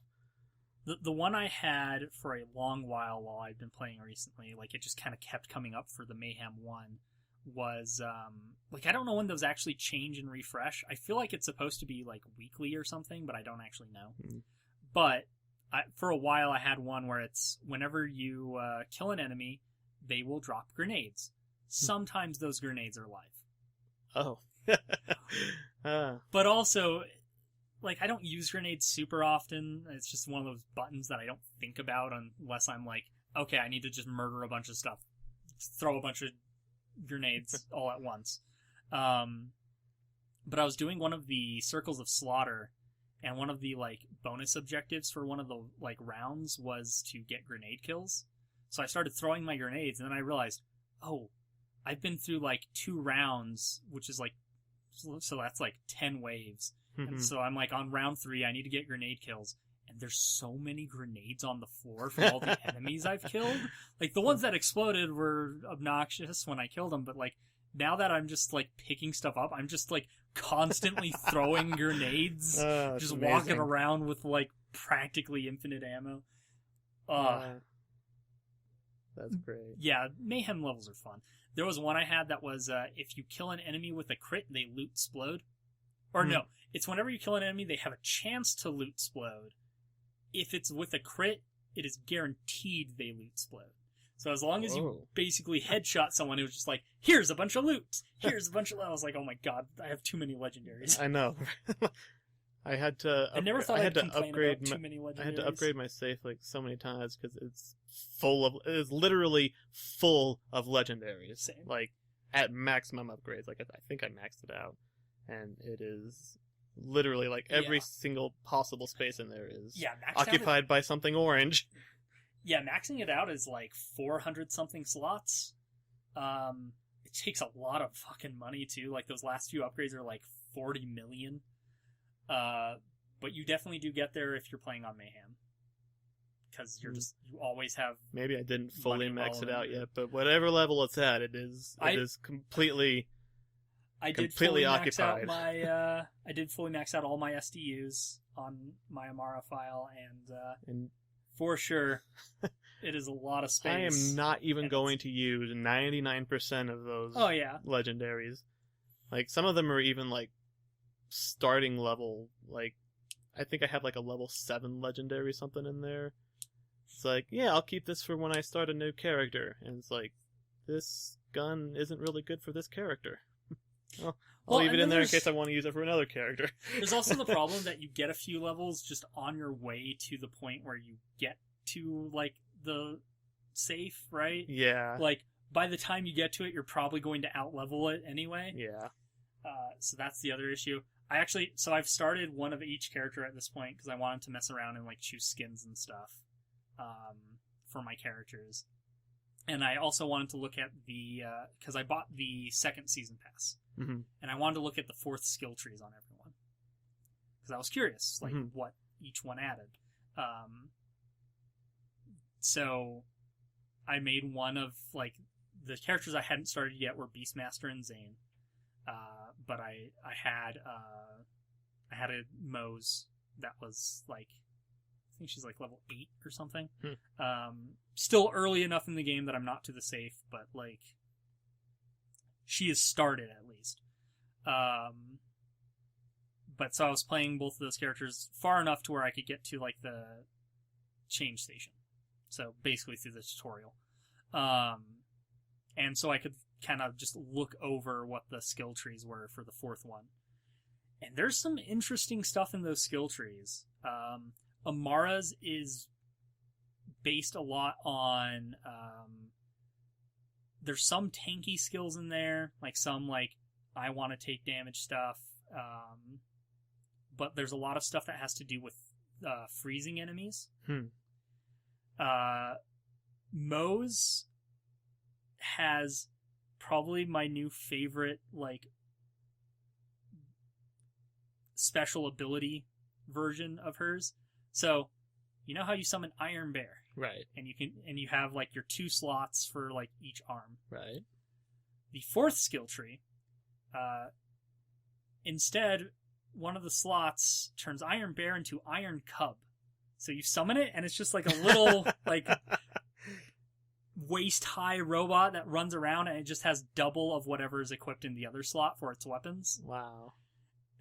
That's... It also has no chill. It does not stop running around. So, you could be in a completely, enemy-free zone, and you summon it up, and it just starts running around. And it just starts, running back and forth, because, I gotta go kill stuff. Wow. But it's so funny, because it's just a little mini version of the robot. Zane gets a shoulder-mounted cannon. Nice. Which has 3 charges, so you can fire it 3 times before it has to, recharge. Mm-hmm. And then Flack gets a new pet, which is a loader. And like all the other pets, you can interact with it. And one of the things that it'll sometimes do is it'll spin in, its upper torso will spin in a circle and it shoots off little fireworks. Wow. Or it'll draw a heart. It's very good. Very good. I know a lot of people have left negative reviews on the Season 2 DLC stuff because they feel like it doesn't add enough to the game, and there were a lot of people who were just what do you mean we have to pay for more content? We already bought the season pass, and the season's over. There's a second season. I don't know what to tell you. Honestly, it's worth it if you're getting the season pass on sale. If you're paying full price, I think each of the 2 DLCs in it is $15 by their own, and buying paying the full 30, 25 or whatever it is as the bundle, maybe not, but at $15, super worth it. Yeah. The 4th skill trees are good. It does add some other stuff as well. There's a couple side quests that I have not done yet, but those are, there is some stuff added. And then there's a thing called, a vault card that's added, so it's another thing in your menu. So there's 3 different vault cards. You choose one to be active at a time. And they basically will have, weekly, each one will have a weekly goal on it, and then, daily goals. So it's go kill 10 Goliaths or whatever. Or go kill such and such boss. And so you do those goals and it builds up. There's essentially a 3rd experience bar that you're given. So doing the challenges helps fill those experience bars faster. As you fill it up, you get chests. And when you open the chest, it can be, it'll either be one of the rewards from that vault card, a key for that vault card, or I've gotten just bundles of 500 iridium. Oh. Which feels like a lot, but then you realize that, so one of the things one of those DLC packs adds is a raid boss. And in old games, it was 20 iridium to get into the raid boss. It's 500 iridium to get into the raid boss. Oh. Yeah. That's a little It's bit expensive. Crazy. Decent fight, though. Soloable. Definitely soloable. I don't know if I could have soloed it without a Mayhem 10 weapon playing on Mayhem 1, because, fair. Even with Mayhem 10 gear, playing on Mayhem 1 was close. I almost died to the Fight for Your Life timer, but, I got lucky and one of the ads landed near me. But yeah, so the vault cards all have a theme, and they'll have there's 4 like weapons across the top, like gear, and then there's a bunch of customization stuff you can unlock. Mm-hmm. And so like one of them is characters who have died. Is kind of like the theme. So like you can unlock a head for Amara that is based on Maya. Oh. You can unlock a head for I think it's Zane has like a Roland based head. So it's like stuff like that. And then like one of them is like other side characters. So there's oh god, I'm trying to remember who the ones were. There's the fucking the pirate DLC from the second one. Oh, the Captain Scarlet. Yeah, Captain Scarlet. You know the like weird guy with like the fisherman hat? Oh yeah. He like the weird guy that's like the only one left in that town and has definitely gone crazy. And he pretends everybody else is still alive. Yeah. Yeah. There's a head based on him. Wow. For I think it's for Zane. So wasn't he in Tales too? He might have been. I think he was. Maybe. That also might be the connecting thread on that one, is that it's like all Tales characters could be a thing. Because I know a couple of the others are for sure from Tales. Mm-hmm. No, maybe. I don't know. Mm. I'd have to look at them all again. And then the final one is based on the Tiny Tina's Assault on Dragon Keep / nice. Wonderlands thing. So right. It's all like the D&D based like skins and heads and stuff. So there's skins, which are like, when you get a skin, it's for all the characters. So they all can have that color scheme. There's heads, which are character specific. Right. There's echo themes. And then there's trinkets for just each of those vault cards. And so it's just like, they cost keys to unlock, so you have to like finish out the experience bar, open the chest, hope it gives you keys, and that's how you unlock those. But sometimes when you open the chest, it just gives you one of those things. So that's kind of nice.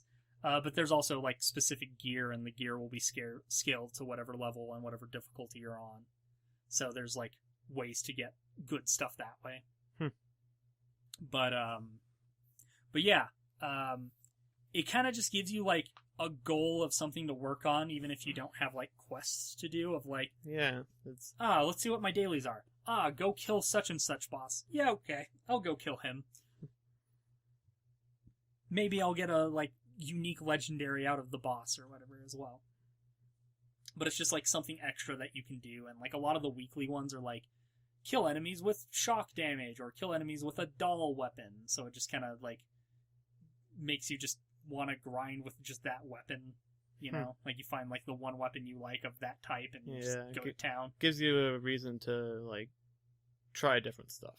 Yeah. That's always fun when it gives you a reason to experiment and not just keep, doing what you know. Yeah, it's like, oh, I don't have a weapon made by Vladoff. I guess I'll like go find one and just kind of mess with it and get some kills with it while I can. Or I'll dig through my chest of legendaries. Yeah, I'm gonna say one. I probably have at least one of every company model element. Yeah, and you have something somewhere, whether or not you've ever used it. Yeah. So like, yeah, I'm pretty sure I've done that too, where there was like a mission requirement or something that's like, use this specific type of weapon, and I'm like, I don't have that, but I have one in my safe and it's legendary, so I'll go grab that. So might as fucking well. Yeah. But I still have to go through the other DLCs. I still have only done Love, Death, and Tentacles or whatever. Mm-hmm. I did start doing the Halloween seasonal event. Like I decided to turn that on and do that. And it's kind of neat. I actually kind of like it, but it's definitely grindy. Yeah, that's the one where you fight. It's basically like a reskinned of what's his name? Like one of the earlier bosses is like a Captain Tron. Yeah, it's Captain Haunt. Yeah, that's right. Yeah, Captain Haunt is actually kind of a tanky fight. He definitely can resist damage pretty well, even with my best weapons. I was like struggling to like lower his health bar at a reasonable pace. But as opposed to everything else that I was like two-shotting. But he so like the event has like a list of challenges of like, oh, kill so many haunted enemies, kill so many haunted enemies on mayhem mode, kill these specific enemies as like the haunted versions. And it was like some of them were like the 0 assassination targets, some of them are just like rare monster spawns kind of things. Yeah. Where it's just like you go to where they spawn and they'll spawn as the haunted version. Whatever. But then one of them is kill Captain Haunt 10 times. Really? Here's the thing. You can't just go into like the area you go into, the what's it called? It's like hellhole. It's the heck hole. Right. It's hellhole, but it's called something stupid. It's like, right, it's the heck hole. Like, you can't just warp to that area and go to where the boss is. Yeah, you have to get do the quest over and over and over again, where it's like, okay, you have to kill 25 ghosts and get the ectoplasm and give them to the lizard, and then go into the heck hole, and then go through the entire area and fight the boss. So that's a little tedious. I think I've done it like 3, maybe 4 times. So it's not kill the boss 10 times, it's do the entire quest line 10 times. Yeah. Like, if I could just, like, sit at that last checkpoint before the boss, go in, kill him, save out and quit, load back up, go in, and he respawns, and I kill him again, that would be fine. Yeah. But he doesn't respawn unless you do the entire quest again. That's ridiculous. Ugh. Yeah. Yeah, that's how you farm stuff, so... Yeah. Yeah. But it just... Which I don't really do all that often, except, like... In 3, there was only one weapon that I specifically wanted to farm for, because when I started my Zane playthrough, in the very first vending machine you find, the one that you like have to... Like, repair? You repair. It had a legendary Jacob's revolver in it, and it was really, really good. There's some like I had not gone into that playthrough intending to turn Zane into a gunslinger, but when I saw it's like, oh, it has like plus this ridiculous percentage to headshot damage, I'm like, cool, I'm gonna spec into headshot damage now and go down that tree for Zane. I guess that's the kind of build I'm doing now. Yeah. And I used that level. It was like a level 6 pistol or whatever. Yeah. I used that all the way up to I think it's Eden Prime, the Jacob's planet. Okay. Like, that's quite a ways too. It was still like, one-shotting stuff, like all the way up to there. That's silly. And the only reason I stopped was because that's where you can farm that legendary from one of the like respawning. It's not a boss, but it's like a special spawn. Yeah, it's like a rare spawn or something. So, and I eventually got like a better level version of that. Right. Kept using that for the rest of the game. That's except funny. for like situations where it's like, okay, going specifically for crits is not gonna work for this particular boss, so I have to switch to like whatever other rifle I have. I guess I have to use a different gun. I can't be a gunslinger for something that's 80 feet tall and has a crit point that I can't really reach from reasonably here. hit. Yeah. But yeah, that's that was a fun build too. Like Zane was fun. I definitely want to play more of him. Like, I was enjoying him when I was playing through the tutorial. The shoulder cannon is such a fun, like, special ability on his. I have it currently in, like, because you can equip 2 abilities, but, like, one of them eats up, like, your grenade slot, which I think is interesting. Oh, yeah. Like, you can't use grenades, and it's like, I'm sure the meta and, like, the optimal build is you just have one ability equipped, so that you can still use grenades, because grenades are really fucking strong. But for now, I'm going to use 2, because why would I not? Yeah. That's part of the fun of the character, right? So in the grenade slot, I have the shoulder cannon, so it's still like a damage button. Oh yeah, that's probably the best one to replace it with, then, if you're gonna have to replace grenades. Yeah. Like, yeah, shoulder bazooka, pew. Pew. Still, Pew. still do the pew pews. Yeah, still aim at something and it explodes. More of a laser, but laser explosions. It's like having grenades, but more direct. Yeah, but yeah. So was messing with him and was messing with the Beastmaster, who I haven't quite figured out what tree I want to do for him yet. It's like, I like this pet's ability, but I like this pet for what it is, but I like this tree's ability. Like, everything's just all over the place for me for Beastmaster right now, so I'm not sure what I'm going to do with him. But it'll be a while before I get to that playthrough. I still want to go through all the DLCs on Amara.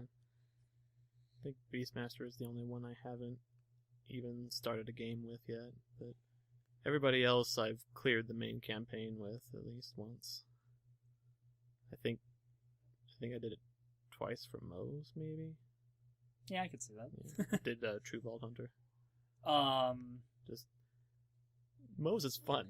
You just blow stuff up. That's fair. I mean, the one of the attachments is literally a nuke for your mech. Nice. Yeah, it's just it's a straight up nuke. Does the mushroom cloud and everything. Does radiation damage, I think. That checks out. Yeah. God. So it's, and I have one of the skills is when you oh no, it was a class mod actually. So you can if you cancel, like, get out of the mech, yeah. Usually it just goes away. The class mod I have lets it just keep walking around. It does the auto. Yeah, the one where it just kind of, like, it sits there and keeps fighting. Yeah, it keeps doing the thing. So, I mean, half the time what I'll do is I'll just pop into it and then immediately pop back out. And, makes sense to keep me. shooting stuff with my other weapons. And every once in a while, something explodes like 100 miles away and there's a mushroom cloud. Because Iron Bear shot a nuke at some little bandit that was trying to snipe at me. It's like, cool. That's I can awesome. nuke things. Moe's is fun. I can definitely understand why people who play Moe's enjoy her so much. Yeah. Very fun character. I mean, I knew from, like, the announcement of the character types, like, that's gonna be my first playthrough. That's because fair. Explosions and giant mech. I had one of those things where, like, when all the characters were announced, I was like, oh man, they all seem so cool. But I was, of course, always going to end up on the Siren, because I always end up on the Siren. Which is probably why fucking pre-sequel was the hardest one for me to, like, get into, and it took me, like, 3 playthroughs. That's the only There's one no where you Siren. don't get a Siren, yeah. Yeah. I started the pre-sequel with 3 different characters. No, 4 different characters, I think. I started before I, like, finally was like, this is the one. And it ended up being Athena. She's probably the closest to a Siren that... She That has one a really Captain has. America shield ability. Yeah. It's awesome. But it was interesting because it was very much like playing like more of a tank character at that point, because you can just like hide behind the shield and then throw it. She was fun, and I enjoyed playing her.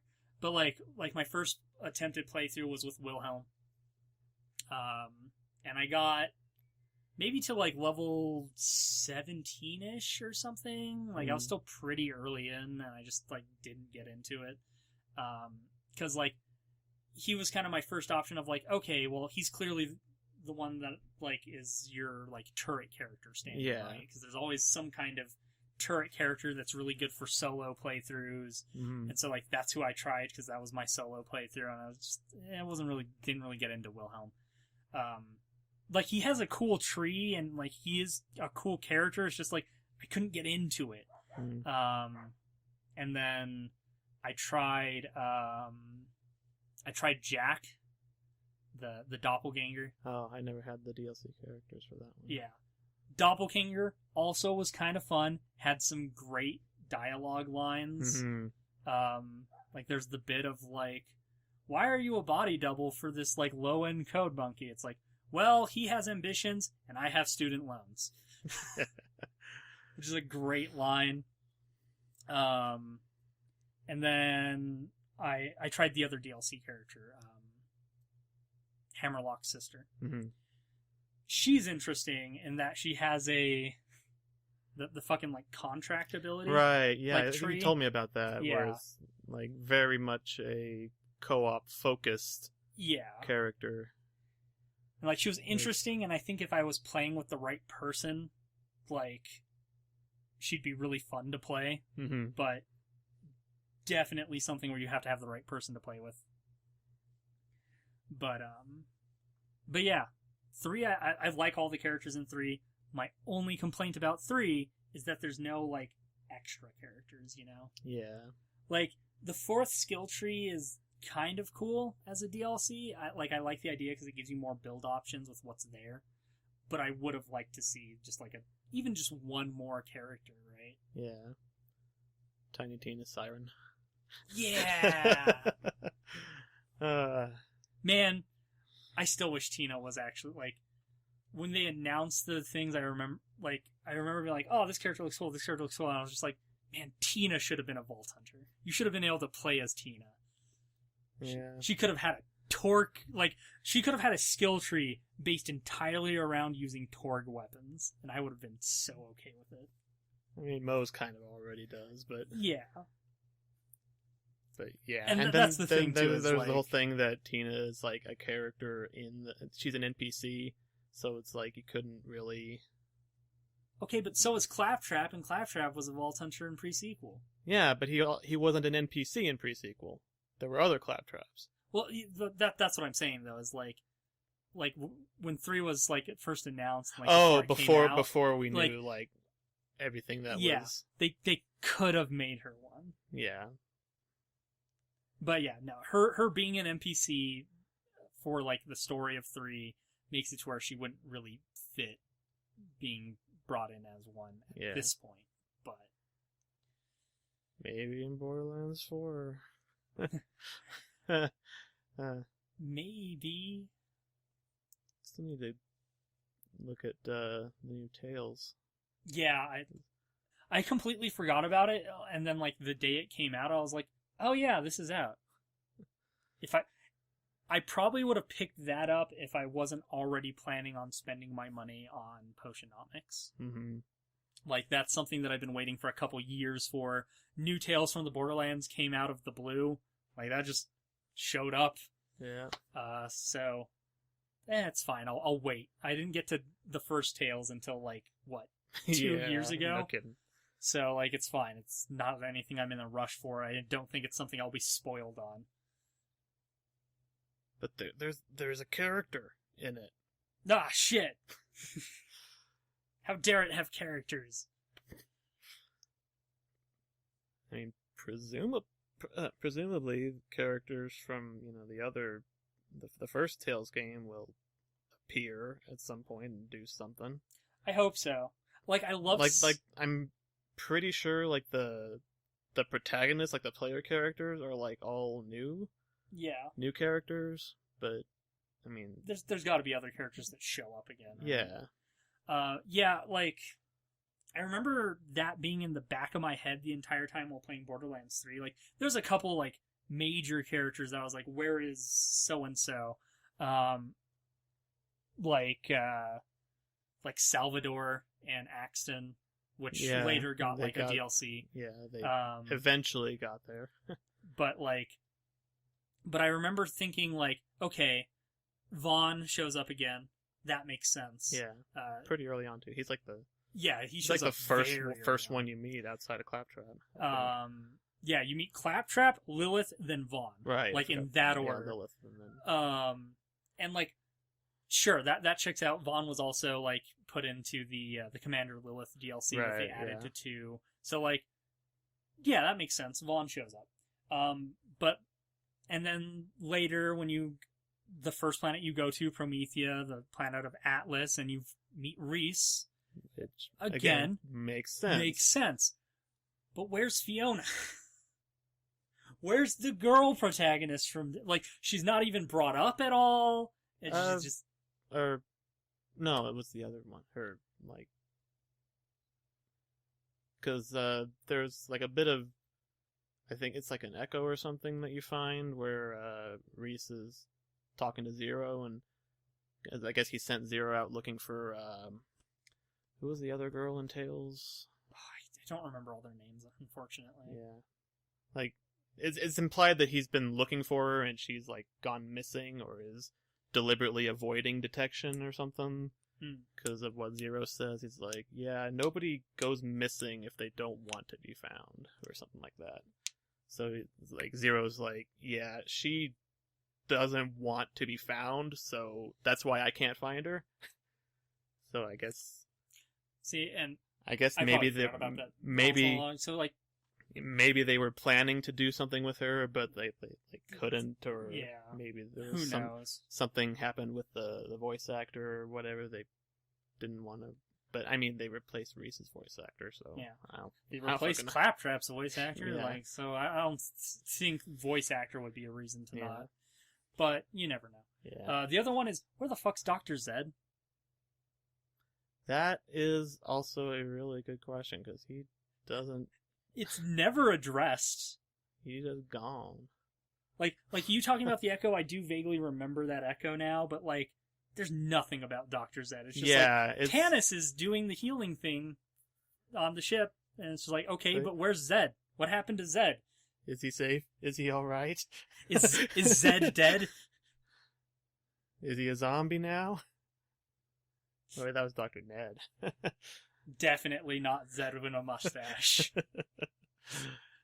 Yeah, it's just... So, like, I don't know, maybe New Tales of the Borderlands addresses where Zed is. I want to know where Zed is. Or maybe Gearbox just completely forgot about him and didn't care, so, you know. Well, that's the thing, though, is, like, his face is still on all the vending machines. It's still his voice. Yeah.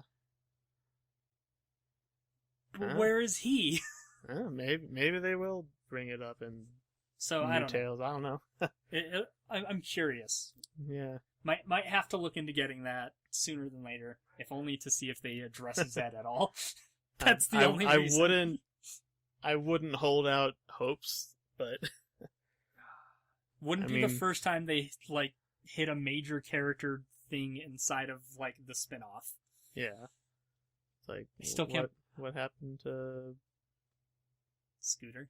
I was like, what the fuck is his name? I kept wanting to say Booster, but like, that's not his name. It's something. I still can't believe they actually killed him off in the like spin-off that like very few people played. It's just like wild to me, but it is what it is, right? Yeah. It made sense for the story they were telling, and like, I like that they like addressed his death in the Commander Lilith DLC, right, yeah, and like it all kind of works together. Big ol' send off and all that. Yeah, you send a car, an exploding car down like a ramp or something. And over the crater that. Over his impact crater, I think was what they did. Yeah, I think it's something like that. That's where he landed. That big old crater there. So jump a car over it and make it explode for him. Like, it's what he would have wanted. It is what he would have wanted. And of course you have to scream catch a ride while you're doing it. Yeah, of course. Like, this should be way sadder than it is, but it's hilarious and awesome too. So like, what the fuck? It's Borderlands. They have to inject that aspect of things into it, right? But yeah. Definitely, maybe by the next time we record this, one of us will have gotten and played New Tales from the Borderlands. Yeah. And then we can talk about that to continue our trend of always talking about Borderlands. Or we can talk about something else for like 2 hours and only bring it up right at the end, because, I mean... we go on like an hour and a half tangent. And we didn't hit the Borderlands until later. But that's why I was like, okay, let's hit it now, because otherwise this is going to be a 4-hour podcast. We didn't get to follow up on Horizon. Yeah. I did finish it, And yeah, there's a lot more to say than can be said in the outro of this episode, so... Yeah. I also wanted to talk Someday. about potionomics, which, like, I lightly mentioned there for a second, but, like, I'll go into that next time. Maybe by then I'll have beaten it, because I'm making decent progress through that game. But Nice. I'll pick it up eventually, because, I mean, I've been following them for a while, too. I just randomly saw that on Tumblr, I think, because, a lot of the times when I use some tags, I'll, like, go into that tag and see who else is posting with that stuff, and I think I found that through the game development tag. makes It was sense. when I was posting something about the game that I'm working on, which I don't think I have talked about, like, on Spellcast. Maybe not. Yeah, I don't think so. Yeah, I've been making a game, like, by myself. Like, it's not Gun Wizard or, like, even related to it. I mean, I guess it could be kind of distantly related if you think about it. If you really stretch some things, maybe, but yeah, it's completely unrelated. But It's its own Yeah. little project, and it's coming along well. it is, actually. Like, it's... Like, I've started and tried to, like... fuck, I don't want to start going off on this, like, 2 hours in, because we need to stop. Yeah. No. All right. It's time to stop! All right. It's coming along, and it's better than any of the other projects I've ever started. Like, this is the closest I've ever come to finishing, like, an actual full project, so... Maybe next time I'll actually talk about that, like, more in depth, because... Yeah. We'll have to start, like, a list of things to talk about, and we'll try to actually... And then we hit can those ignore things. it again. Yeah, 'cause then we can did ignore that. it again. We did that, and it still didn't work. Okay, to be fair, we started with one of the things on that list, and then that just kind of snowballed into so many other tangents. Yeah. At least it flowed naturally. Yeah. But anyway, that was Spellcast, the Gaming Wizards podcast. We'll go ahead and end it here and save the other topics we had in mind for the next time we do this. Yeah. Thanks for listening, and hopefully next time we will have, like, episodes of something to post, because a game will actually load. Yeah. I mean, by the next We'll time, figure by the something next out. time we get a chance to record, it'll be, well past time to... To do spooky stuff. Yeah, but, Yeah. I mean, we could still start Dead Space if you want, but... Yeah.